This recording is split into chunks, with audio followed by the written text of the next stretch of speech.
6 wins away from another World Series title. They win Game 2 in Milwaukee behind a historic pitching performance from Yoshinobu Yamamoto. The offense got it done with power, defense. Shohei Ohtani got his first RBI, his first hit of the series, and the Dodgers are in the driver's seat and just 2 wins away from getting back to the Fall Classic. That's coming up next on the Dodgers Nation postgame show.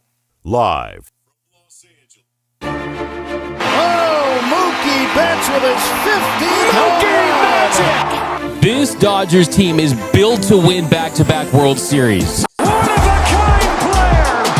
One-of-a-kind season! Freeman hits the ball, right field!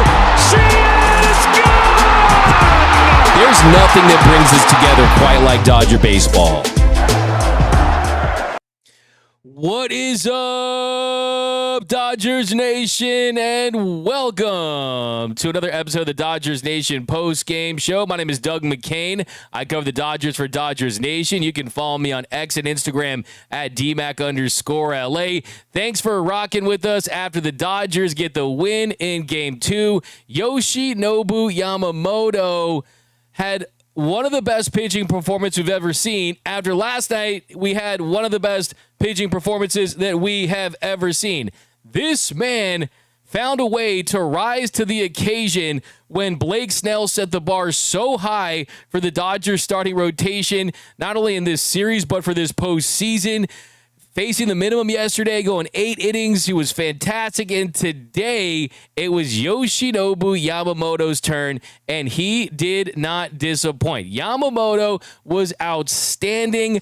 The Dodgers offense, they get the job done as well. You didn't see that Dodgers bullpen. I don't know, but this is as calm, cool, and collected as I felt in a long time. I did not have to survive another performance from the Dodgers bullpen in this one. Instead, we got one of the greatest pitching performances that we've seen from a Dodgers starter on top of one from last night. Tonight, Yoshinobu Yamamoto was absolutely brilliant on the mound. He gives up a home run to Jackson Chourio on the very first pitch. The very first pitch that he sees, and all of a sudden, he turns into elite. Absolutely Yamamania, ace-level Yoshinobu Yamamoto. And after that, it was just, they couldn't touch him. This Brewers lineup had no answer. He kept the ball on the ground, had 15 ground ball outs. The fastball command was back. He was stealing strikes with curveballs in this one, and he became the first Dodgers pitcher to pitch a complete game since Lima time in 2004, and it was just outstanding. 111 pitches, and he keeps going in this one. And he was incredible. Yamamoto is the second pitcher in Major League Baseball postseason history to give up a leadoff home run like he did to Jackson Chourio on the very first pitch of the game. You're like, oh, wow, is this going to be a problem? Is Yamamoto gassed because he threw 173 pitches in the regular season and was the only pitcher that was able to post all year? Is he starting to run out of gas for this season because he didn't have a great start in Game 3 after Kyle Schwarber hit the Schwarber bomb and he kind of unraveled after that? Well, the answer is emphatically no. In fact, it's the opposite. Yamamoto looks like he is firing on all cylinders, and he's looking as good as he ever has this season, going up against a tough, pesky, desperate Brewers lineup in their house, trying to prevent going down 0-2 in a series. Yamamoto, the second pitcher in MLB postseason history to give up a leadoff home run, but allow no runs after that and toss a complete game. The other was the Giants starter Johnny Antonelli in Game 2 of the 1954 World Series. So think about the history that's being made in this series by these Dodgers starters. Yesterday, it was Blake Snell pitching through the minimum, facing the minimum through 8 innings for the first time in the postseason since Don Larson did it back in 1953 when he pitched a perfect game against the Dodgers. And it's also the very first complete game for any pitcher in the postseason since 2017. And that took place on this night 8 years ago. 8 years ago to the day, it was when Justin Verlander did it in the ALCS. There were 16 postseason complete games in an 8-year span from 2010 to 2017, and none after that. Yoshinobu Yamamoto, an all-time great performance. He goes 9 innings, gives up 1 run on 3 hits, 7 strikeouts, and 1 walk. And it's the starting pitching as a whole, as a group. The Dodgers' last 2 games, Blake Snell, Yamamoto, 8+ innings, 3 or few hits, 1 or no runs allowed, struck out 7+ batters. Never in the history of Major League Baseball in the postseason have a team's starters done that in back-to-back games. This is a historic 2-game start for this Dodgers team going up against this Brewers team that they're being outclassed, and the talent is showing. And we are flexing our financial muscles, and we're showing Major League Baseball, hey, this is the best-run organization. You have a $326 million pitcher going tonight, and the day before, $182 million pitcher. And, of course, you got a lot less years for Snell than Yamamoto, but we're talking about you get what you pay for. Scared money don't make none. And guess what? If you got it, then spend it. And the Dodgers, they have reinvested into this franchise. They weren't content after one World Series. They're saying, hey, you want us to be the evil empire of the West? Then, hey, be careful what you wish for, because this is a Dodgers team that they are in a great position to go out there and win the World Series. Now, they're up 2-0, and one of my bold predictions was they would win the first 2 in Milwaukee, and I felt really good about that just because how focused this team is and how good the starting pitching has been. Now, think about this. This is a Dodgers starting staff that from 2021 to 2024, and 35 starts in the postseason, during that stretch, they had gotten 6. I'm not talking 7 or 8. I'm talking 6 innings in a start from their starter exactly 4 times. 4 times. And you look at now, you're essentially getting 6 every single start. Outside of that Yamamoto last start in Game 3 of the NLDS, you've gotten 6 from your starters. The Dodgers ERA now, and we're already through 2 games of the wild card, 4 games of the NLDS, and 2 games of the NLCS. In 8 games this postseason, their starting pitchers have combined for a 1.54 ERA. I dubbed them the Murderers Rotation for a reason, because the Murderers Row, that was the lineup. That was the 27 Yankees. That was that Yankees team.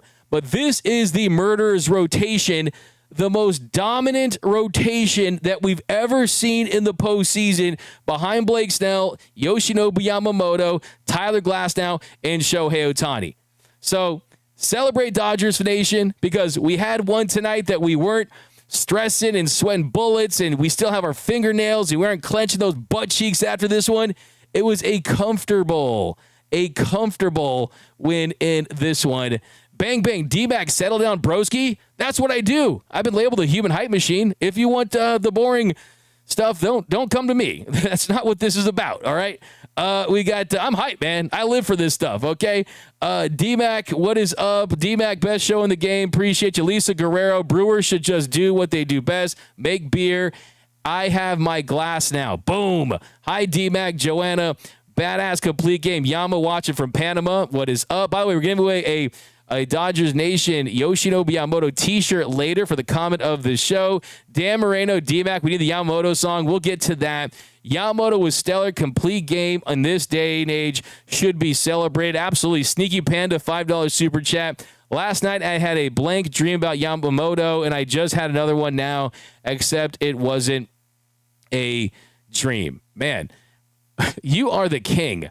You are the absolute king, Sneaky Panda, of some bruh stuff, okay? I mean, you take it pretty far. You take it pretty far, and I respect you for being a part of this chat, so I love you for that. But good stuff for sure. But, yeah, settle in, guys. We're going to break this one down. We're going to hear from Kike Hernandez, Tommy Edman, Yoshinobu Yamamoto, Dave Roberts, and the rest of the Dodgers players that will be made available in Milwaukee. Got some other super chats.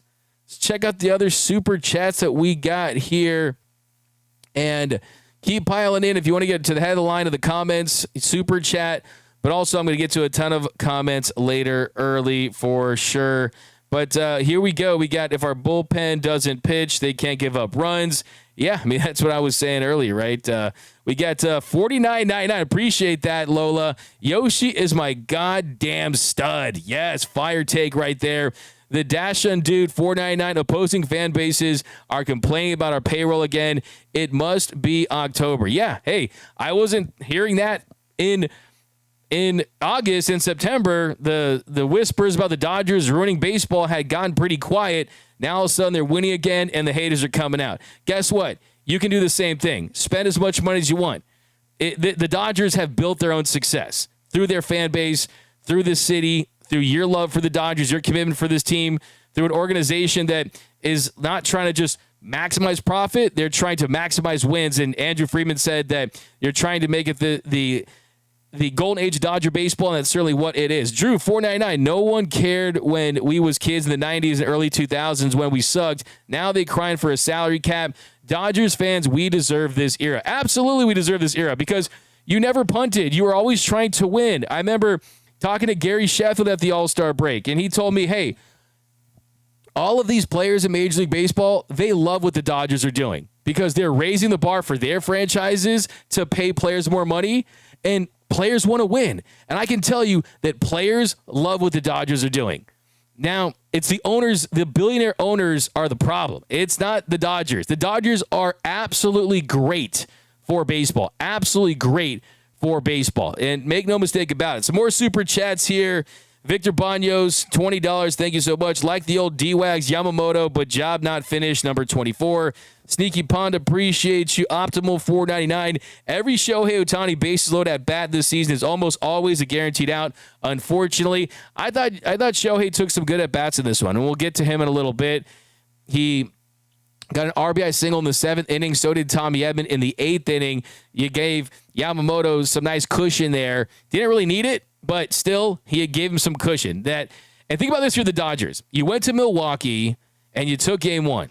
And then in game 2, you beat their best pitcher in Freddie Peralta, who tonight went 5 2/3 innings, gave up 3 runs on 5 hits, had 4 strikeouts to 1 walk. And now if you're the Brewers, you got nowhere to go. The Dodgers, people are going to call this a jinx, but the Dodgers are in a really good spot to win this series because they have a better roster. They have players that want it. Tonight, I think you can look at this team, and it was a complete team win. It was not just the top of the lineup. I mean, the bottom of the lineup, they were major contributors in this one. You had the 5 through 9 hitters. They go 8 for 18 with 2 home runs, 4 RBIs, and they scored 4 runs as a group. You had the big home runs in this one when you needed to. The Dodgers have always had that ability to slug, and that's a great equalizer. That makes up for anything they're missing on defense or on the base pass. But you get a big bomb from Teoscar, who tied things up in the 2nd. Andy Pages, he doubled home Kike Hernandez to make it a 2-1 game in the 2nd.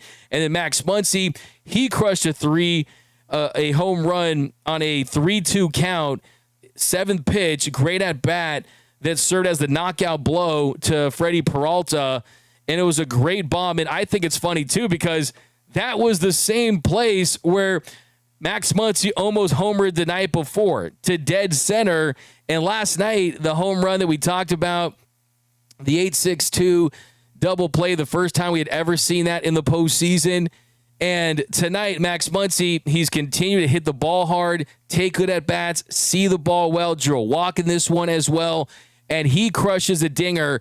And I want to give a lot of credit to this Dodgers brass, the brain trust, the analytics, the baseball development, Dave Roberts, Andrew Friedman, all the powers that be that constructed today's lineup. Because today's lineup, Max Muncy, he was batting 5th, right behind Will Smith. And the reason for that is because of the matchup with Freddie Peralta. Dave Roberts said before the game that they moved Muncy up because they felt really good about his at-bats versus Peralta, and he could make life tough on Peralta, try to get him out of the game. So it was fitting that in that inning with Max Muncy, he's at the dish, and it's the 6th inning, and all Peralta needs is one more strike to get the third out of that inning, and that keeps it at a 2-1 game, and the Brewers are still in the mix.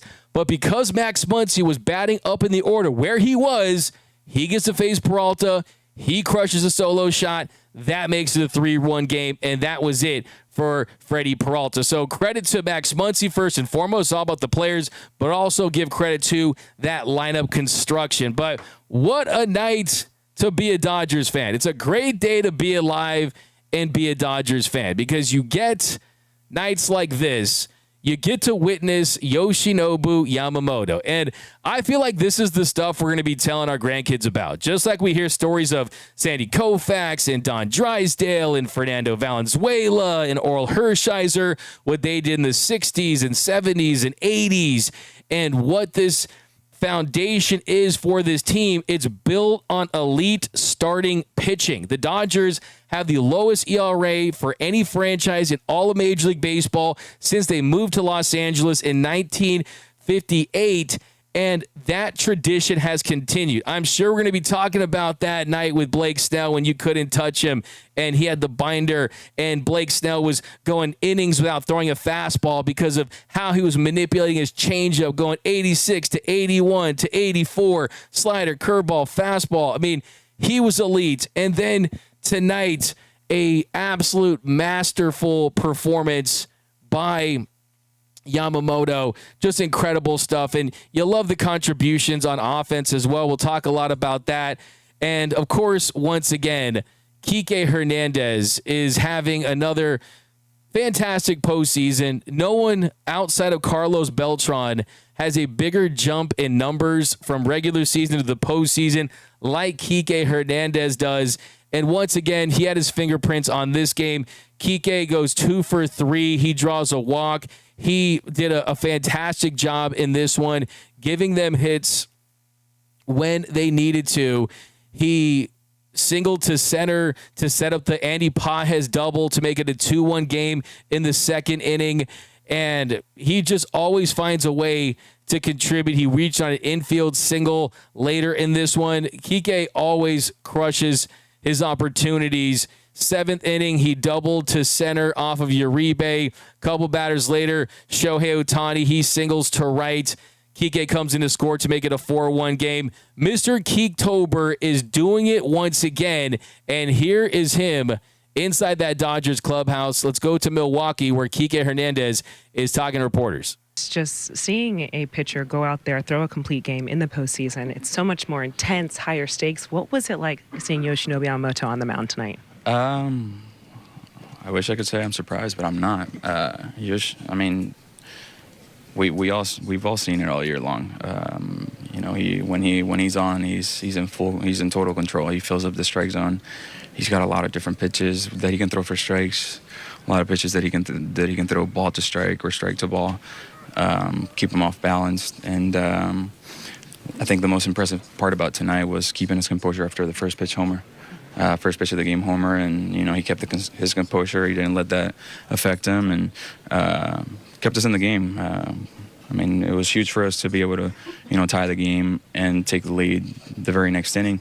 But you know, he was in cruise control, and he allowed us to, you know, to wait it out. I guess it took us a little bit to start scoring again, but you know, he kept us in the game, and till we were able to tack on little by little to where he was able to get comfortable and just keep cruising. And I think for us, you know, starting pitching has been huge the entire postseason, and luckily we were able to score a few runs for him tonight. With the offensive run support, what were you seeing from Peralta? What adjustments did you kind of make from those first at bats to then get to him? I mean, he's a really good pitcher. He's got a really good fastball, and then he's got 3 good off-speed pitches that, you know, they kind of go in different directions. And for us, it was a matter of trying to elevate his pitch count to where we could get to the bullpen early enough. You know, getting Uribe back in the game was big. Getting Ashby, I think we've I don't know if we have missed a pitcher yet that we haven't seen. So in a best of 7 series, being able to see their pitchers is very important, and you know, taxing that bullpen as much as we can. You know, for us, being able to get Muncy hitting the ball to where Freely couldn't catch it was big. And then Show with a big RBI knock, and then Tommy as well. And then obviously Pies in the second inning with a big 2-out RBI double to get him going was big as well. But overall, we had more chances to score more runs, and we did it. With the last 2 innings, we had the bases loaded, and we left them loaded. And we happened to score enough runs to where we can win game 1 and 2. But it's been all about our starting pitching thus far. How would you describe the way you guys were just able to come out here on the road and take 2 from them? The way I can describe it is by playing good baseball.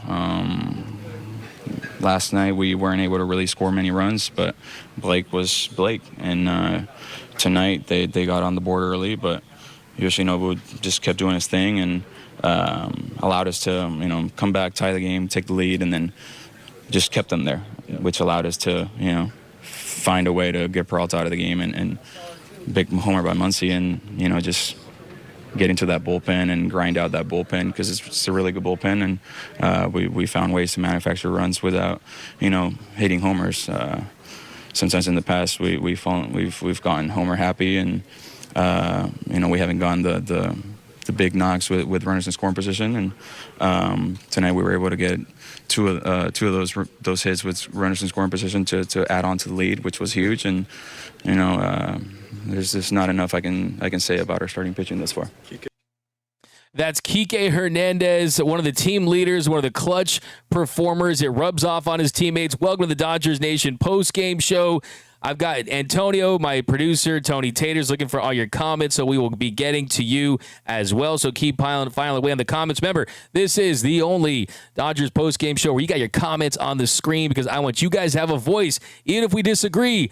Whatever it means, I want you guys to get your voice heard. We got Padres in Cancun from Chaotic, Yoshi from Andres, Justin H.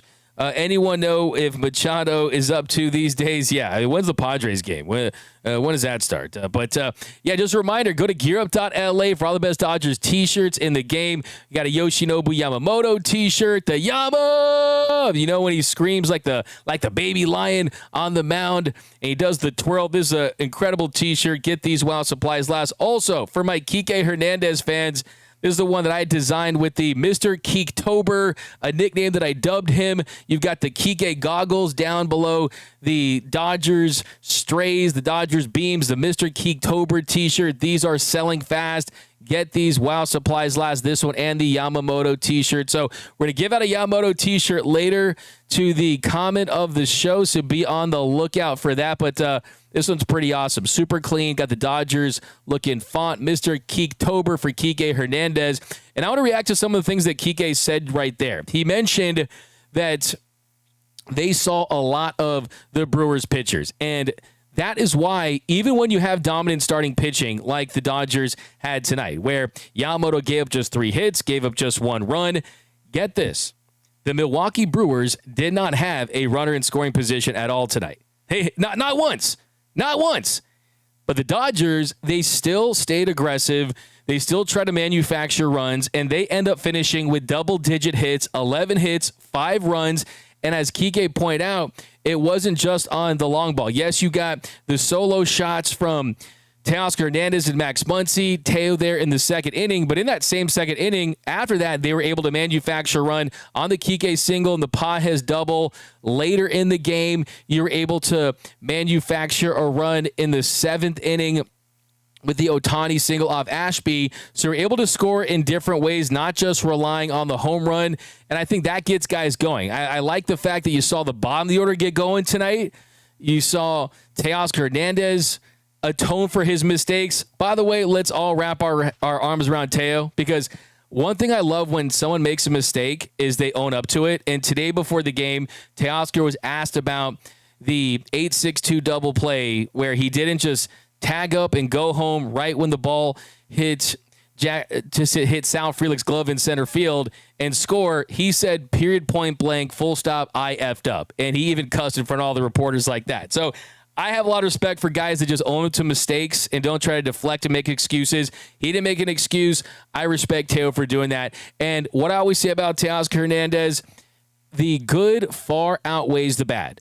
And yes, he's not known for his base running, not known for his defense, not known for much else other than his ability to rake. But there are not a lot of dudes out there walking the streets, not a lot of dudes out there in the show that can rake like Teoscar Hernandez in the postseason. And I think one of the themes about this game that matches last night's game is I thought the most important inning yesterday for the Dodgers was that fourth inning. The fourth inning, because it felt like you lost some momentum. It felt like you lost some momentum, Yamamomentum. It felt like you lost some momentum in yesterday's game after you had that disastrous double play, but Blake Snell came out there and he wasn't phased at all.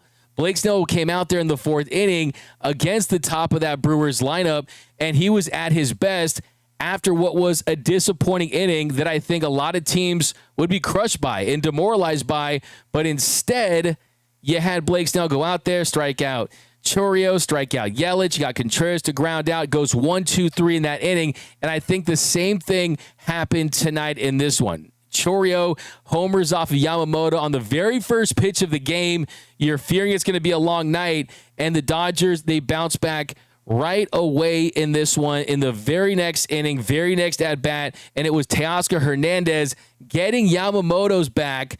We know the play that he did not make in foul territory early this postseason in the wild card round, and we know that he has made some defensive blunders, some base running blunders, but man, does he atone for his mistakes, because that tied it up, and that was absolutely massive in this one. So I want to give Teoscar Hernandez in this lineup a lot of credit, but also another thing that Kike Hernandez pointed out that is massive and looms large for what's remaining of this series is last night in a bullpen game, the Dodgers saw 6 pitchers. You saw 6 pitchers last night in a bullpen game. Tonight, Pat Murphy, Mr. Oh my goodness, the Brewers are the underdogs. Hey, I guess you were right. I guess you were right in this one. It might be Dave versus Goliath. Maybe you were right. But tonight, if I told you for the Dodgers, this was the perfect scenario. This was the dream game for the Dodgers. This was the dream game for the Dodgers because your starter went 9 innings. You got a complete game for the first time since 2004 for this franchise. You didn't have to use the bullpen. You saw Vesia warming up. You saw Anthony Bonda warming up. You did not have to touch that bullpen. And yes, they did have a 5-1 lead in the 9th inning. You feel good about that, but still, you just did not want to ruin anything that Yamamoto had done. And then on top of that, you beat the Brewers' best pitcher in Freddie Peralta, and you're thinking to yourself, he goes 5 2/3 innings. How many pitchers are the Dodgers going to be able to see for the remainder of this game? And just like last night when they saw 6 pitchers, tonight they saw 6 pitchers. They saw Uribe again. They saw Ashby again. So this Dodgers offense is very familiar with these guys. I'm going to say it right now. The Brewers are screwed. The Brewers are screwed. Some people are going to say, D-back, don't jinx us. The Brewers are in trouble. The Brewers are in big, big trouble. And it's never easy to beat a team 4 times, especially a team with the best record. But the Brewers are in big trouble. And it's because of the fact that the Dodgers have as much familiarity with the opposing pitchers as you could have hoped through 2 games while you're also winning. So a lot of credit to this Dodgers offense. They're just absolutely going wild in Milwaukee with the starting pitching. It's just incredible stuff. Some more chats down below. Jose Aguirre, Brewers couldn't handle the Yamatorta. We got to Let's Go Dodgers. We got NS says the Brewers saw 1 pitcher tonight. Yeah, exactly, right. Garrett Lonely, it's not David versus Goliath. It's Andre the Giant versus the slug from A Bug's Life. I dig it. It's a pretty big disparity right there. The Screwers from Ron Fig. There you go. Milwaukee Screwers. We got Yama needs to get a haircut before every start. Yeah, Beer Samus and D-Mac just jinxed us. Okay. Hey, did you guys not see after Yamamoto's missed no-hitter? If you guys want to go back and watch that post-game show when every other Show was giving up on the Dodgers and telling everyone how bad Andrew Friedman is and all this stuff. And what I said that night was going to be the turning point, and I was right. Since that loss to the Orioles, where Yamamoto went 8 2/3 innings and Tanner Scott, Blake Treinen, they just completely weren't able to get the job done. They blew that no-hitter. Since that loss in Baltimore, this Dodgers team has gone 21-6. 21-6 since then. And their previous 54 games, where you had those 2 walk-off losses in a row, where they went 22-32 in 54 games, they've gone 21-6 ever since, and they've been the best team in baseball. Like I was saying the other day, that summer, that Dodgers summer that we always get, we're getting it, but we're getting it in the fall. It's a Dodgers fall, and this Dodgers team looks as focused. They don't look satisfied with one. You've got guys on this team that want either another World Series, want to finish with a World Series, want to win their first World Series. And we're talking about a Dodgers team that went into Milwaukee and they took care of business, and it was behind great starting pitching and timely hitting. And now let's talk to Teoscar Hernandez, who's talking to reporters in Philadelphia, in Milwaukee. Possible to stop when you're turning the lineup around like that?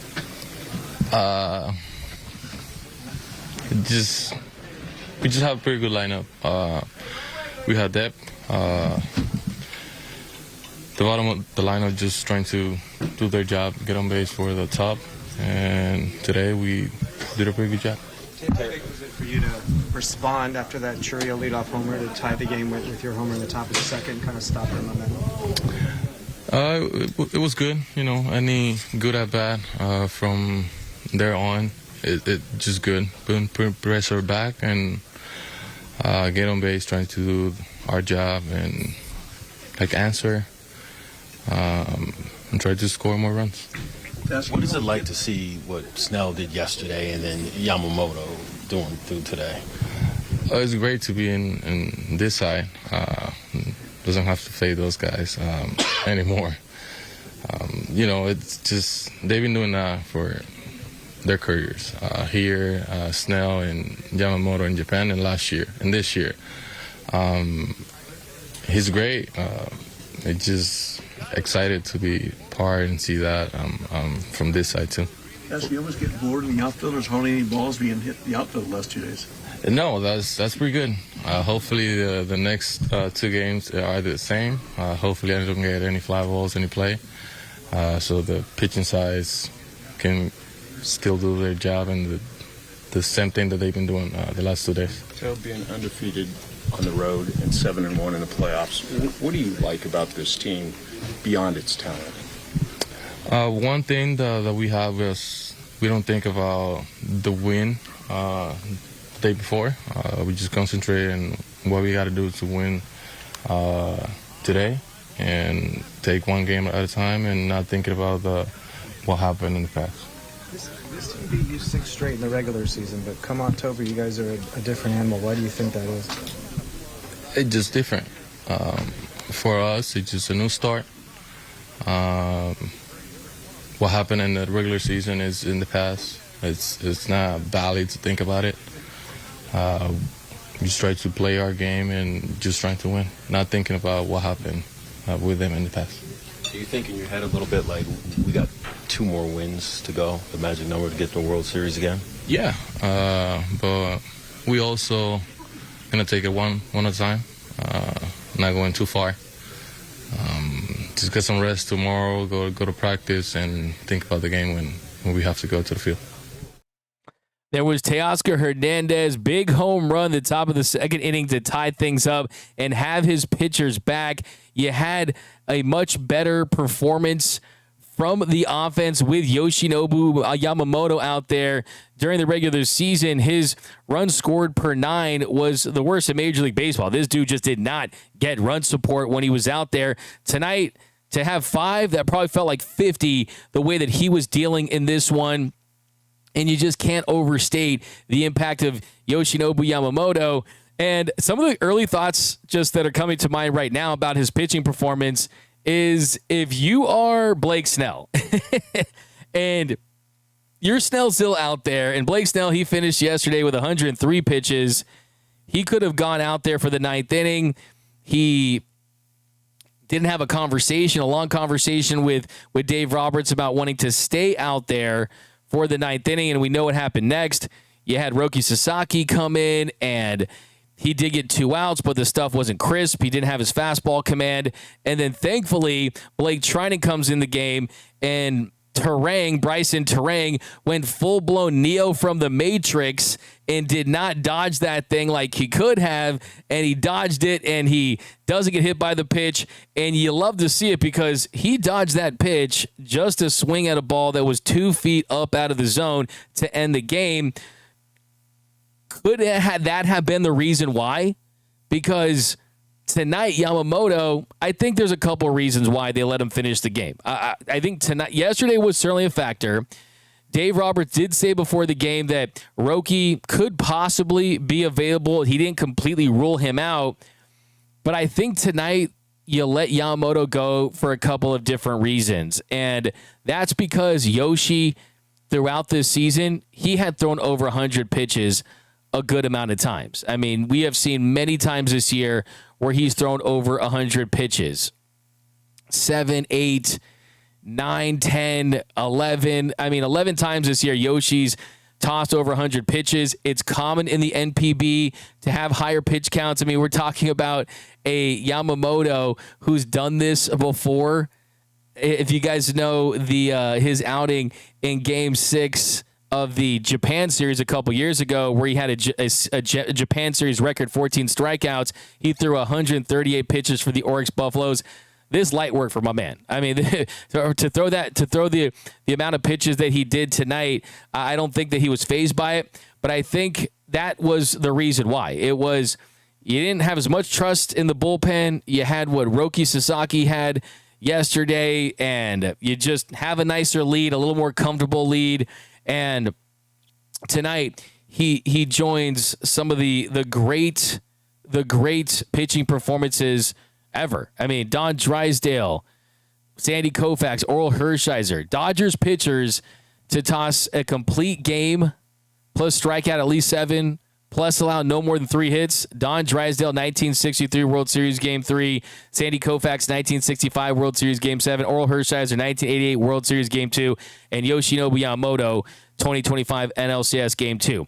I think tonight what happened in the great context of Dodgers history, it was, in Los Angeles, it's all about the clubs, right? Get into the club, but there's always the club in the club, right? He was already in the club, but now he's in the club, right? You open the extra velvet rope, and then he goes in there, and now Yamamoto's in there with the big dogs. I mean, I think there's a little club at the end with Koufax and Oral kind of for postseason greatness, but now he's in the club within a club with the Drysdales, with the Valenzuelas. I mean, Kershaw's, as far as guys have gotten done on the biggest stages and have been able, and I know the Kershaw haters will come out, but you look at his best starts, he still had a lot of really good starts, and his thing is a little more complicated because it happened in 2017. But I think tonight, now you feel comfortable mentioning Yamamoto with those guys, the great pitchers in the history of Dodger baseball, and you got to be happy for the guy. You got to be happy for the guy because this is just one of those outings where you're going to talk about it for a long time, and you really, really are. Yamamoto was just, I mean, yesterday, he was like, hey, anything you can do, I can do better, right? And I think that you can't say it's better than Blake Snell's because Snell, I think, could have gone out there and finished the job, but still, I mean, everyone's, $326 million. Where's Josh Reddick? Remember when Josh Reddick, that idiot former player cheater guy, was talking crap about Yamamoto, about his contract, that it was too much money, $326 million. Remember all that? Remember that his comments on Yamamoto and what he had to say? Well, hey, that contract for Yamamoto is starting to look like a team-friendly deal. It's starting to look like it is a bargain when you really think about it, because you're getting a pitcher in his absolute prime, and you don't have to wait till he hits free agency. And that tweet is not aging very well. That tweet is not aging very well, and we're gonna bring that up here just so we can embarrass Josh Reddick because this guy has embarrassing takes. But let's go to Milwaukee. We're going to continue to break this one down. I see your super chat, so let's read a couple before we get to the break here. Let's read a couple more. We got Yamamoto was painting like Bob Ross today, Birasama. Peter Lee, Yamamoto is now 4-1 in the playoffs with a 2.8 ERA, a .9 whip, a 7.8 strikeouts per nine. My man, Hude, trade Ohtani for Kwan and Ramirez. Oh, come on. That might get you banned. All right. Wait, you mean my Ohtani who had a nice single tonight? 2 wins away from another World Series. NLCS MVP is the Dodgers starters. Yeah, I love that take. I absolutely love that take. We got saw the fraud raise in Gaslamp holding signs for a car wash fundraiser. Finish him. Yama read Snell's notebook. Doyers, that's a comment of the show. I respect that. That's a comment of the show. Super chat from Ren42, $10. Dodgers be like, hold my beer. I need to score another run. Yoshi, don't change your hair color. Yeah, let's stick with this hair color for Yoshi. Absolutely. We've got apple avocado. I love you, D-Mac, but it's cute to think that you know about the club behind the club. I didn't say I went in the club behind the club. I say I knew about it. I was the dude outside trying to sneak in. But at least I know about the club within the club. But okay, you got me there. All right, let's go to Milwaukee. Let's hear from Dave Roberts. And then coming up next, we are going to hear from the man of the hour, Yoshinobu Yamamoto, as we continue to break down a all-time great Dodgers start in the postseason. Dodgers up 2-0 over the Brewers. The Blue Crew over the Brew Crew. 2 wins away from getting back to the Fall Classic and a chance to make history to become the first team to go back-to-back in 25 years. Here was Dave Roberts. Start with Anthony down in the front. Just having starting pitchers go as deep as Snell and Yamamoto have done for you the last 2 games is something that doesn't really happen in today's game anymore. How and why have you guys been able to pull it off? Well, I think if you look at the construction of our roster currently, the strength is starting pitching. And, when you can have your most talented pitchers get the most outs, then you're in a good spot. And right now, all 4 of those guys are in a really good headspace. Physically, they're sound. And, you feel good about those guys starting a game and pushing them, and they're prepared for this. Go to Jared, end of the second row. You've had a lot of good starting pitchers here for the time you've been in this job. But throughout your playoff career, there have certainly been games you've had great starting pitchers, and you did take them out before the 8th, before the 9th. What do you think has gotten you to the point where you're just maybe more comfortable pushing these guys to 105, 110 pitches where maybe you weren't in the past? Yeah, I think it's a combo of I just think that right now each one of these guys is throwing the ball incredibly well. And, obviously, there's been things with the bullpen, but just trying to find the right, spots for those guys. But again, I think for me, it just goes to, given your, just kind of weighing out whoever's behind them has got to be a better option, given where those guys are at. And I believe in all of our pitchers, but I think in each moment I got to evaluate each game and how they're throwing the baseball. And, the last 2 nights and even this postseason, I just feel really confident in the way the starters are attacking hitters, the efficiency, the way they're able to mix and give hitters different looks. Chelsea on the far right in the front. Hey, Dave. Yamamoto had some big games for you last October, so it's not like this is totally coming out of nowhere. But in the last year, what have you kind of seen come out of him that has allowed him to be the guy he was on this stage tonight? I see a real confidence. I think that's what it is. I think that, last year, certainly there was a transition. And even in the postseason, I didn't give him a whole lot of leash. And we also had a really talented bullpen, which we clearly leaned on and have talked about, a lot. But I think this year he's got true confidence for me that 3rd time through at pitch 90, he feels that he's the best option. And so I think for me, that just gives me that confidence. Jack, third row in the middle. Well, was it a tough call sending him back out for the ninth? No, it wasn't. It was it was a hitter-to-hitter thing. We had Vesia behind him, but just the way he was throwing, I felt really good about him starting the ninth. And then what was with the mound meeting in the fifth when Will called out Mark? It seemed like, you know. Yeah. No, I was like, I didn't know what was going on, and I think as I've learned more later, it was Will thought there was a little confusion, and he didn't know if there was something physically wrong, and so they just ended up turning that into a mound visit. Steve, second row. No, it was kind of an anomaly, but the last time he had pitched here, he didn't make it out of the first inning. Then tonight, first pitch, homer, and it didn't seem like it seemed to bother him at all. Nothing. Just how is he different now than maybe when he was here, even in the summer? You know, I think in totality, the season was fantastic. Obviously, with the postseason, the focus is heightened. It's just, you give up the first pitch of the game, you give up a homer, and then you go out there and then you throw a complete game. Was in complete command the entire night.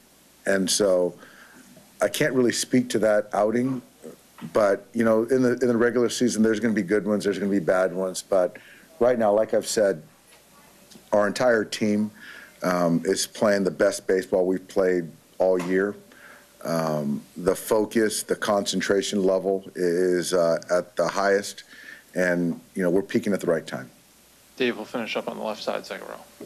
Churio got him on what looked like a pretty good pitch, first pitch. How impressive was it for him to just shake it off, go back to getting ground balls, go back to the plan right away when the crowd's buzzing, everything seems to be going that direction? It was, but that's who he is, and that's who kind of all of our guys are. And even, those guys take a lead, and we just don't panic, and we keep taking our at-bats, and Yamamoto resets and manages that inning, and I think he just walked one tonight.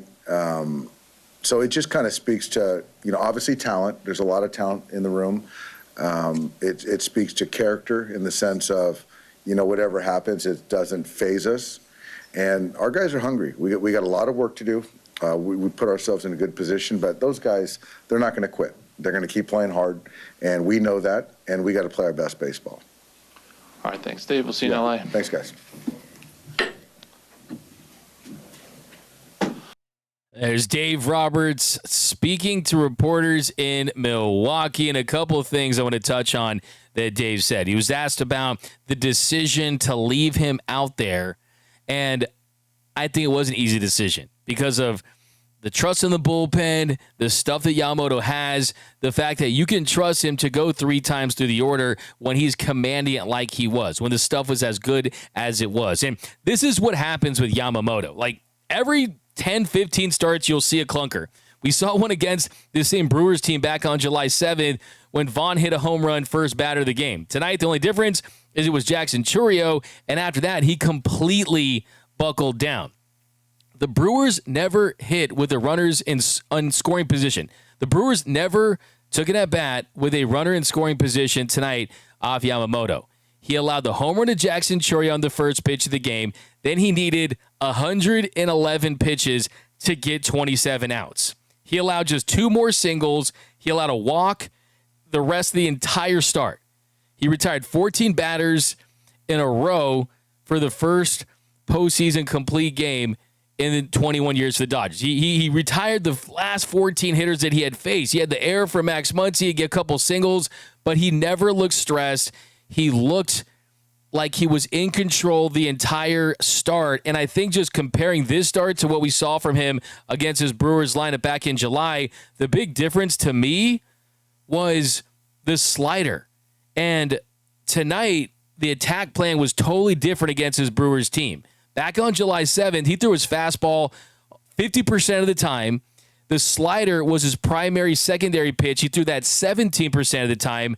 Tonight, he used the splitter 31% of the time, curveball 24% of the time, and fastball 23% of the time. He only threw the slider twice. So he went away from that slider tonight. We did not see that as much. And then You just saw he was in cruise control. After that first pitch, gives up the home run, he did not allow any Brewer to pass first base. He had a leadoff error in the second. He gave a 2-out single in the third, a 2-out single in the fourth, and a 1-out walk in the fifth. He retired 14 in a row to complete the game. It was one we will never forget. It was that great. And you look at last night, game one, Blake Snell's performance. Tonight, Yoshinobu Yamamoto. It was the first time the Dodgers have had consecutive starting pitching performances in the postseason where the starter has gone at least 8 innings since game 1 and 2 of the 1988 NLCS with Oral Hershiser and Tim Belcher. And the Dodgers, they continue to show why this is a historic rotation, the best rotation that we've ever seen. I said that heading into this postseason, and they're proving us all why, hey, they're fresh, right? Yamamoto, he's got a rubber arm. He's definitely someone that can pitch 200-plus innings and still have it in the tank. I mean, with the javelin throws and doing standing on his head and just doing all the training methods that he uses. But Glasnow missed time, he's fresh. Ohtani started late, he's fresh. Blake Snell missed time, he's fresh. This was all a calculated move. And yes, the Brewers are a 97-win regular season team, but let's be honest, this is a 120-win Dodgers team. If they're fully healthy. Let's be honest, okay? Forget the regular season. It doesn't mean anything. The 97 wins means nothing. It's going to be the 13 wins. They're going to mean more that the Dodgers are going to get this postseason. But let's hear from the man of the hour, and then after that, we're going to celebrate. You know what's coming. You know what's coming, day ones and people that watch every episode. The Yamamoto song is coming. Get ready to party when we come back. But here's Yoshinobu Yamamoto, who is speaking to reporters in Milwaukee. In the middle. To both the left-handed hitters and right-handed hitters, it seemed like you went inside a lot. Was there anything that you saw maybe yesterday in Snell's game, or maybe did you take anything out of your last start here that made you think that that was the way to go? 右打者、左打者が関わらず、今日インサイド攻めが結構多かったんですけども、昨日のスネル選手の投球とかその前のゲームからちょっとプラン立てた感じですか。マークコーチとか、ウィルの意見とか、いろんな意見を足しながら、組み立てをしました。はい。I, just communicated with the coach and then also Will Smith before the game, and then we planned at the game how to attack. More in English for you. Go to Jack in the middle, third row. It had been 8 years since somebody threw a complete Sorry, game. Can you speak up a little bit? It had been 8 years since someone threw a complete game in the playoffs. Just what did it mean to be able to go 9 innings, and especially, with the way your start here in the regular season went? In that regular season or postseason? In the postseason. こう8年間でポストシーズンで初めて山本さん完投したんですけども、その意味っていうのはどうですか。8年ぶりっていうのは、ついさっきまで知らなかったんですけど、とにかく、1イニングずつ集中して、テンポよく投げれたので、なんとか、最後まで試合を締めくくることができてよかったと思います。I just heard this was the first time in the 8 years, and I think because that was great for me that I established my rhythm, and then I kind of dictated the tempo pace of the game, so that was great. Go to Steve and then Jared in the second row. After the homer on the first pitch, just 2 hits the rest of the way. You didn't seem to let it bother you at all the rest of the night. How did you stay focused, not let that get to you at all? 初回のいきなりちょっと打たれちゃったホームランの後に、また崩れずに最後までいけたんですけど、そこはどうですか。本当にこう1人目のバッターだったんで、すごい悔しかったですけど、とにかく切り替えて、次のバッターに向かって、投げていきました。Yeah, because that was first hitter, and then I feel regrettable that home run, but I reset my mind, and then I just focus on executing my own pitches. Jared. When Doc was in here, he was saying how... Could you speak up a little bit? I'm sorry. When Doc was in here, he was saying how he didn't really give you a lot of rope in the playoffs last year, but this year he really trusts you to go deep in games. So how meaningful is that he now trusts you to, throw 110 pitches, throw 9 innings in a big game like this? 先ほど監督がちょっと言われたそうなんですけども、去年に比べて今年は、ものすごく山本さんのことを信頼して、できるだけ長いイニングを任せようっていうことを思ったそうですけども、それは山本さんにからするとどういう思いがあるんですか？信頼してもらえるとか、任せてもらえるっていうのはすごく、選手として嬉しいことだなと、思いますし、ますます頑張りたいなと思いますし、今日は、そう言って信頼してくれて、それに結果で、しっかり返せたのが良かったと思います。As a player, I'm really glad, because Doc and people trust me out there. So today, because I was able to complete a game, and then I think, because just as a player, because that was great. Take two more in English. Chelsea down below, and then Michael second row in the middle. Max Muncy said he thinks that even after this, you have this other level he could see you getting to, that you could even be better somehow. Is he right? Do you feel like you're pitching at your best? And if not, what more do you kind of want from yourself?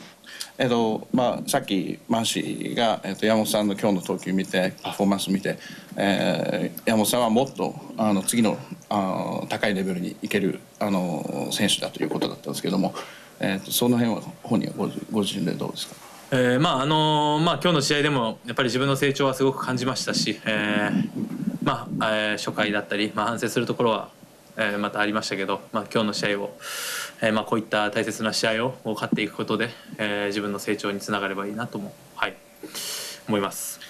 Because I felt, because even though there was some stuff I need to reflect on, but because I'm glad that I could feel growth in myself, so I'd like to keep on going. Michael. That leadoff homer seemed to give them momentum and get the crowd going. How nice or important is it that Teoscar Hernandez responds with a home run in the top of the second, and they give you the lead, so that when you come back out to the mound in the second, you're now pitching with the lead? テオのホームランの後に、すごいまたすごい歓声が出て、相手のファンからの歓声があって、その後にまたマウンドに戻って集中するっていうのはどれだけ重要でしたか？初回に、打たれたのを、すぐ取り返してもらって、同点になったので、とにかく集中して投げないとなと、思いましたし、その後、リードしてもらって、とにかくその点差を守ることに集中して投げました。I was focusing on, because hold on to the lead after the run support that they gave me, and then just like I had to concentrate and focus on my execution on the pitch. Okay, we'll go to Japanese. We got two questions in the third row. There he goes, Yoshinobu Yamamoto, and just looking more into his numbers on the night. 111 pitches. 111 pitches for Yamamoto in this one. The dude threw 81 strikes in 111 pitches. That's 73% strike percentage. That is absolute paint in controlling the strike zone the way that he did. And it's time to celebrate. And I know, look, Yamamoto loves this song. I've seen players inside that Dodgers clubhouse play it for him, in front of him, and he always smiles and gets a kick out of it. So Yamamoto, Yamagoto, Yamamania, let's party. 1, 2, 3 Yamamoto Yoshinobu のモノマネしてるもしのぶ Yamamoto Yoshinobu のモノマネしてるもしのぶ Yamamoto Yoshinobu のモノマネしてるもしのぶ Yamamoto Yoshinobu のモノマネしてるもしのぶ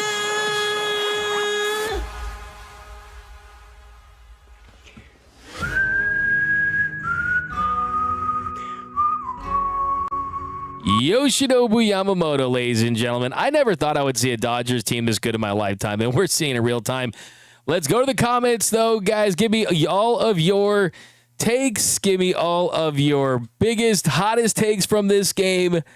And do you think this series is over? Let us know down below. Super chat from Tom Vernia, $10. D-back needs to run through West Hollywood wearing Speedos when the Dodgers win the World Series. I'm going to do a Shoei shirtless. We already agreed to that. A shirtless Shoei after that one. We got Oh Snap, Yoshi and B, Rabbit Snell need to make a duet jam. We got Motorola with the new Hello Yamamoto. Dodgers sweep. We've got Love It from MTV Genesis Roxer. We've got It's a Hit Lad. We got It's LMFAO from L Rocks. We got Yama. Let's Go Yamagoto. Amazing song from Michael Martinez. It's a banger. It absolutely is. I mean, that's his warm-up song. We've got Yama. Dodgers these guys. Okay, don't check. Yamamoto's translator is a big fan of the show, guys. He actually watches the show. He watches every episode. He told me so. Let's make sure that we show him some love. By the way, the Yamamoto. Did you see him tonight? Did you see the new hair? I think he's got to keep that hair for sure. There's no doubt about it. You got to keep that hair. It worked for you in this one, so go back to it. And speaking of that, you got to make sure that you go to our friends over at Atlas. Have you guys checked this product out? It's an amazing product over at Atlas. I've been using it for the last couple of days since I got my razor, and I love it. I love their 5 precision blades reinforced with welded steel, so there's no flex or irritation. The serum strip that makes my shave super smooth, and the precision trim edge is perfect for cleaning up your sideburns. It looks sick. It just looks great. I've got the black one. It's honestly the best looking razor I've ever owned. It has some weight to it. Doesn't have that cheaper plasticky feel. Whether you want to go clean shaven like Shohei Ohtani or just tighten up the lines on your Teoscar Hernandez beard, or go clean shaven like the Yamagoto, this razor's got you covered. So once again, did not waste any more money and time on shaving products that don't look good and aren't effective and cost way too much. Grab House of Atlas now at Target stores nationwide or online at Target.com. Like I said, there's just something about a clean morning shave. It just hits different. Lately, I mean, the razor from House of Atlas has become part of my relaxing ritual. It's my Coke Zero in hand. It's just something that makes me feel good. Watching some good Dodgers highlights and just thinking about Dodger baseball and manifesting more celebrations this postseason. So one more time, go over to Target.com. Go pick it up in store. That's the House of Atlas now. Go check it out. This is the best razor in the game. But can we also do some laughing? I have a tweet that I'm just going to leave up here for just a couple minutes here. Let's all collectively give me a laugh emoji. Give me a Nelson. Ha ha. This tweet is aging like 7-Eleven sushi in the sun. This might be one of the worst old takes exposed tweets we have ever seen.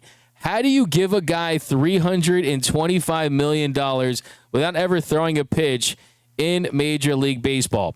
I'll tell you how, because you have the confidence that he's going to do things that he did tonight.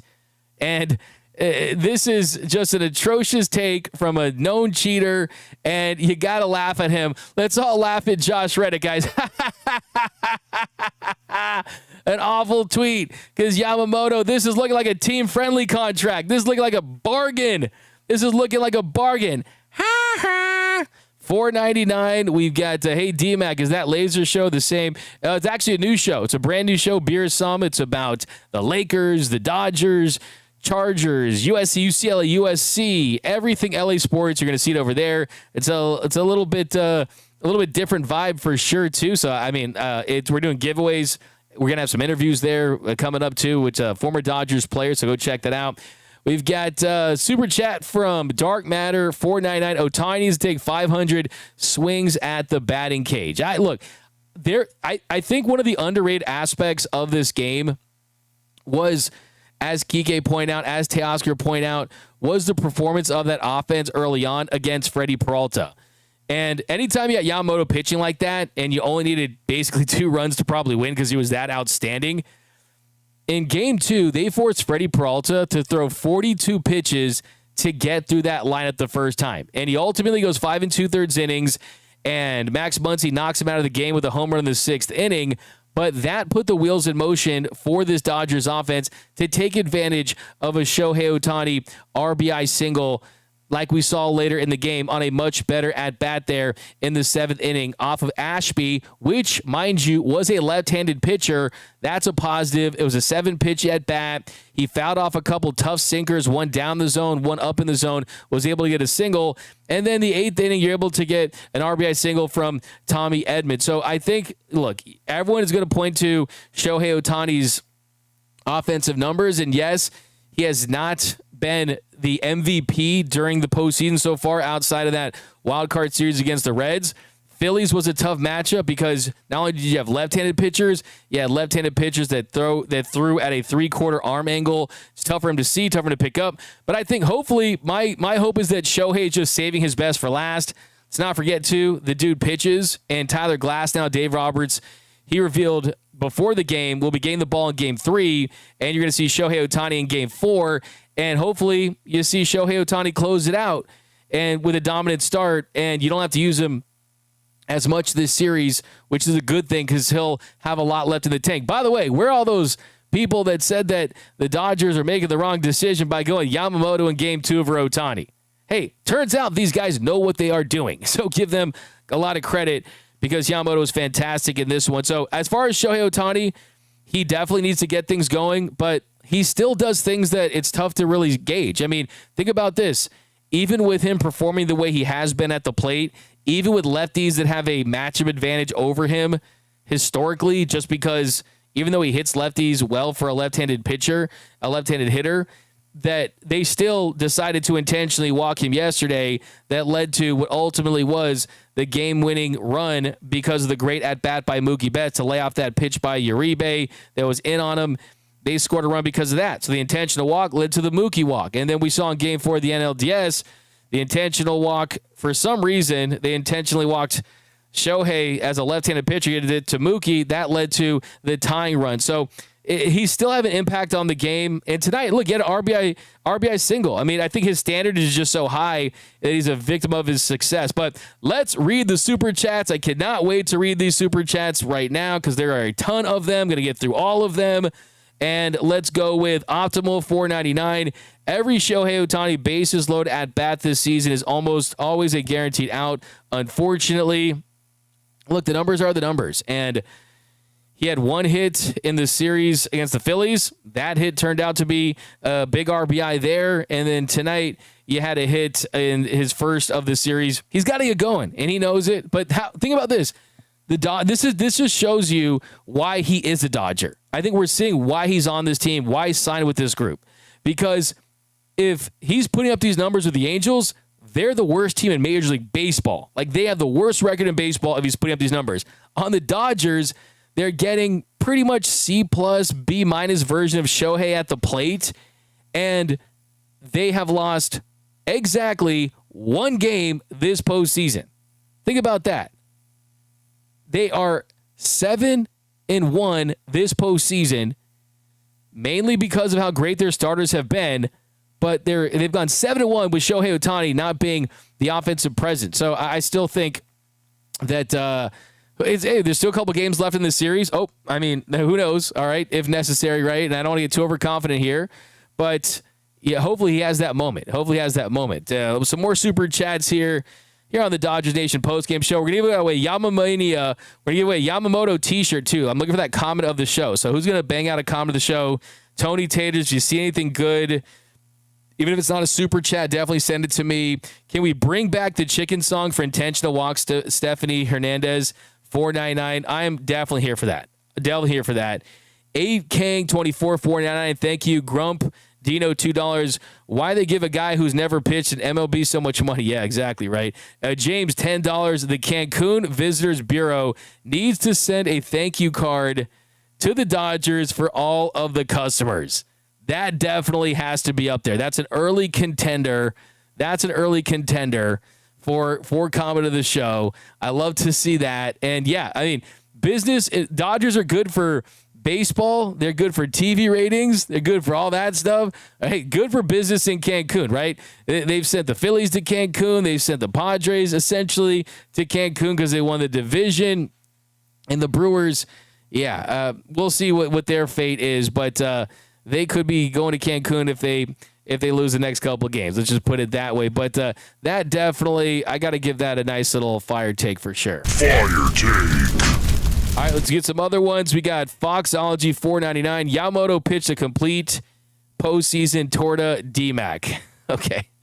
I love this. If you guys are new to the show, basically, we always talk about tortas here because for me, a torta is a delicious Mexican sandwich. It's one that I like to eat a lot when I'm really hungry, and I got my favorite taco trucks nearby, taco stands nearby, and that's kind of where I'm at. Apparently, it means something else, and people always bring it up, but I'm not sure what that even is. So, that's kind of where we're at. If you're curious as to why we always bring up the torta situation, but all right, keep it moving here with those super chats.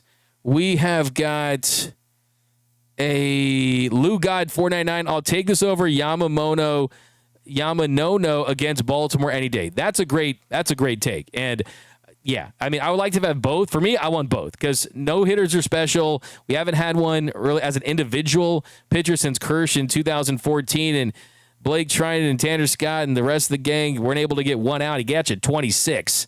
So I would rather have both. But if I had to pick one of the two, 100%. I mean, give me a complete game for the first time in 21 years for this franchise. First time baseball since 2017. 199 super chat from Craig Mulrad. Thank you, my man. We got Ren 42, $10. Dodgers be like, hold my beer. I need another run. NLCS MVP Dodgers starters for 199. I'm squished. That's up there. Dirty Don 499. Teams are having bullpen games. Wow, we are having starter-only games. Yeah, that's a fire take. I mean, that's an incredible stuff right there because there's no doubt about it. I mean, you got teams with multiple relievers. Tonight, you had 6 pitchers for the Brewers, 6 pitchers yesterday. Dodgers bringing out the aces. And when you have more aces than a deck of cards, you can do what they do. The truth is, a guy like Yamamoto is never going to be on a team like the Brewers. It's just... whether it's good for baseball or bad for baseball, I'm going to dive into the whole salary cap and everything that they're trying to talk about for how the Dodgers are hurting the game. I'm going to address that tomorrow on Dodgers Dugout Live.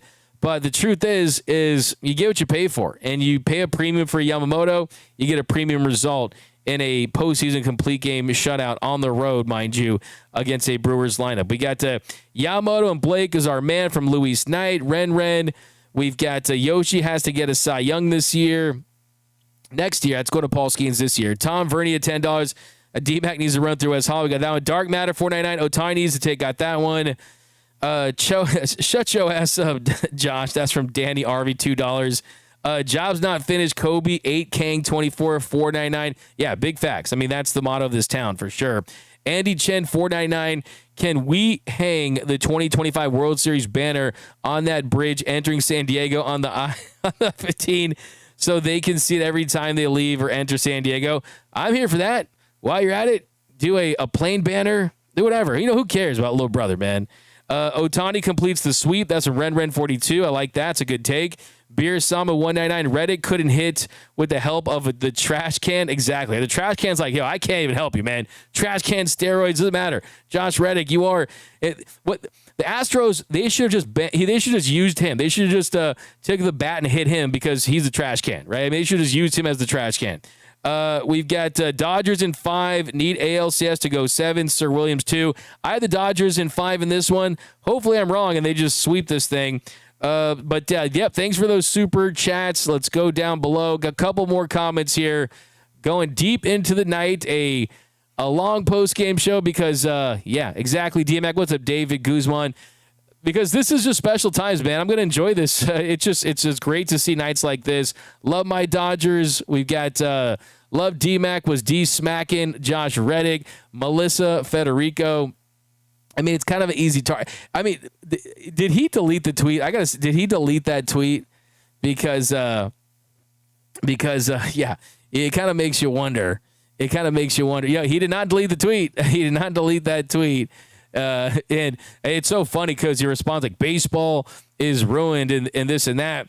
My question to Josh Reddick would be, I mean, you see, I mean, he was accusing, if you remember too, I remember looking back and he was accusing Cody Bellinger of taking drugs in that too. But all I got to say is he was really bad, was pretty good in 2017, and was really bad in 2018. The dude's a cheater. Okay. And once a cheater, always a cheater. But all right, guys, comment of the show, man, I gotta give it to, let's read some more here. You guys, I got a Yamamoto shirt for you. Dodgers Nation. Go to gearup.la for the best Dodgers t-shirts in the game. Big Boss says Josh Reddick couldn't hit water if he fell off a boat. Yeah, I agree. He couldn't hit sand if he fell off a camel. Live look in on Josh Reddick, LMAO. Dodgers baby from Cowboys 5 rings. Alvarado Enriquez. Man, absolutely.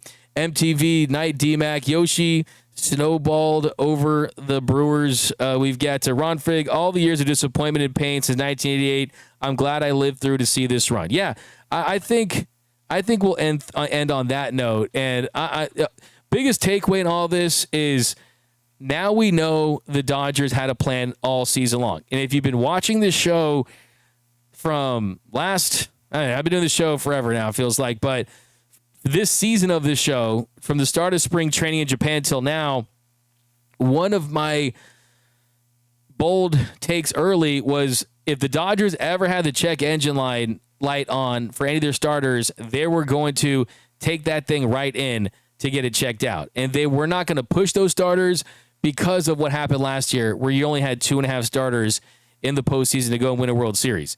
And there was an article by a reporter that I heard asking questions tonight that said the Dodgers had the most disappointing regular season in history of the sport. And I laughed at that when that first came out, because what have I been telling you guys all season? The Dodgers sacrificed 10, 15, 20 games because they did not play guys if they were injured. Michael Conforto, everyone thinks he's trash. Everyone thinks he's terrible. Michael O for Forto, all that stuff. He played so Kike could be healthy in the postseason. We saw a slew of starters this year, bullpen games at times. It's because those guys were in, so Tyler Glasnow and Blake Snell and these guys could be fresh. Yamamoto is the MVP of the staff because he's able to post, but you're seeing this plan work to perfection right now. And even though the Dodgers didn't finish in one of the byes, it did not matter. They're the best team talent-wise in baseball. And now it's just going out there and staying hungry, keeping that edge, as Dave Roberts talks about, and just keeping it all gas, no brakes. This team has a chance to do something legendary. And we're in this era where it's this guy's the GOAT, this guy's legendary, that dude's the GOAT, this guy's the best. It's thrown out there way too lightly. But the truth is, if you win one World Series title, you're great, your fan base celebrates it, but you win 2, you enter legendary conversation, dynasty conversation. The Dodgers have an opportunity to get 6 more wins and become a dynasty and become a team that you look back 20, 30, 40, 50, 60 years from now and you circle that team and say, oh, they're in the conversation for one of the best teams ever. They're in the conversation for one of the best runs ever. I've always said this on the show. When you win one championship, that one championship is special to that fan base. When you win one championship, that fan base always talks about that championship. But when you start to win 2, 3, 4, 5, 6, 7, multiple championships, that's when other fan bases talk about your championships more. And yes, they're the haters. They're always going to talk about the Dodgers because they're an easy target because of the payroll and just all the advantages they have. But now you're really going to talk about the Dodgers on a different level if they can do what we know this team's capable of doing. It's just about going out there and staying hungry. And I think tonight we saw a Dodgers team that is as focused as ever, as hungry as ever. I've talked to multiple players on the record and off the record about how important it is to send Clayton Kershaw off with a World Series title, and now they're just 6 wins away. But that's going to do it for this episode of the Dodgers Nation postgame show. And we are going to read a couple comments. I'm going to do my comment of the show. Let's see. I think for my comment of the show, I got to go with my man in the Cancun comment. Is saying the Dodgers saying the Dodgers are helping Cancun. They're sending so many guys there, sending so many teams there. I like that one. I also, there's some other good ones there too. We're doing a lot of giveaways this month for sure. I really like Dirty Don's one about the bullpen games and how the Dodgers are not doing that. But yeah, I like Luke God's. I'll take this over Yamamoto against the Baltimore Orioles and that no-hitter there. But that's the winner right there. But let's give you guys shout-outs too. Here's your shout-outs for the number one Dodgers post-game show. And you guys are a part of the show. You guys are my co-host. And we'll read some of these and get out of here, guys. Another win for the Dodgers. Awesome stuff for your boys in blue. We got Bilal K. If we finish this off, we can go 5+ in a row. We got a $5 super chat. I'm lucky to be alive with everyone else in here and see and witness the best Dodgers team ever. Yeah, absolutely. I mean, that is so true. I mean, the planet Earth has been here for billions of years, and we just so happen to be on Earth loving this team when they're at the peak of their existence. This is peak Dodger baseball. This truly is peak Dodger baseball. So savor it, enjoy it, and I totally agree with that. Sawyer Lund, appreciate you. Roman, Lisa 14, two true blue. What is up? We've got Sunday morning QBs need to apologize to Roberts. We got to Abel. Dodgers did sweep the Mariners right before the postseason. Los Doyers from Jaguars 23. We got Seda, Kevin, Mickey Rover, Chris Rivas, AU Potter, Himmy Turner, 6 more wins. Ren, LADDGAF. Kobe Motto, exactly, job not finished. Roseman, take care, our GOAT LA podcaster, DMAC. Thank you, Roseman. Appreciate you. We've got to Adam, what up? Ross, Rod Wilson, Jose Lara, BC, Don Kim, Steve, Steven Lopez, Dan Moreno, Nick Carl, all you guys rocking with us. Razor has swept the Mariners and secured home field if they, yep, absolutely. We're not getting too ahead of ourselves, though.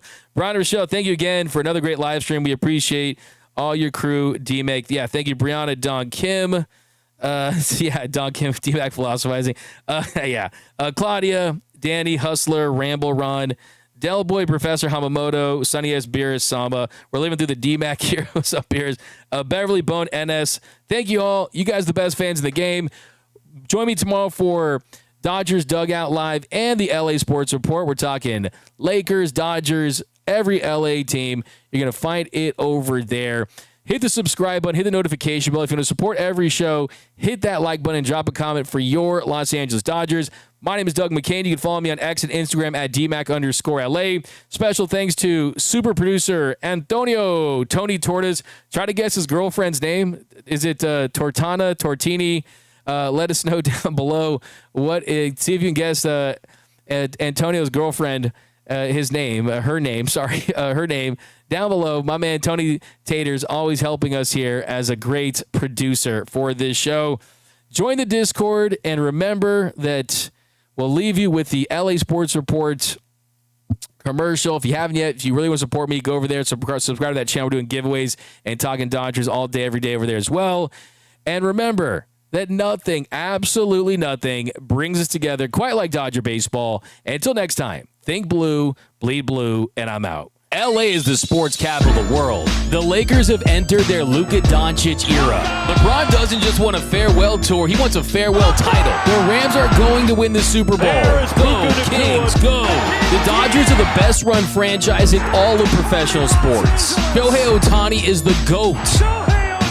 Steve Ballmer will do anything to get the Clippers a championship. Mick Cronin has to win a national championship at UCLA. Justin Herbert is a top 5 quarterback in this league. College football is just better when USC is good. This whole city has the Mamba mentality. I love LA. Live from the heart of Los Angeles, this is the LA Sports Report with your host, Doug McKain. So find us over on YouTube. It's LA Sports Report. We're going live Monday through Friday and shows on the weekends. It's LA Sports 24/7, 365. You know I'm loyal to the soil, not just Dodgers, but Lakers, Rams, Chargers, USC, UCLA, Kings, Clippers. If they're talking about it in the world of LA sports, we'll be covering it at the LA Sports Report. You know I'm loyal to the soil. Join the LA Sports Report now. Start the party, Los Angeles! Your Dodgers the upcoming winter gives way to spring, rest assured, once again, it will be time for Dodger baseball.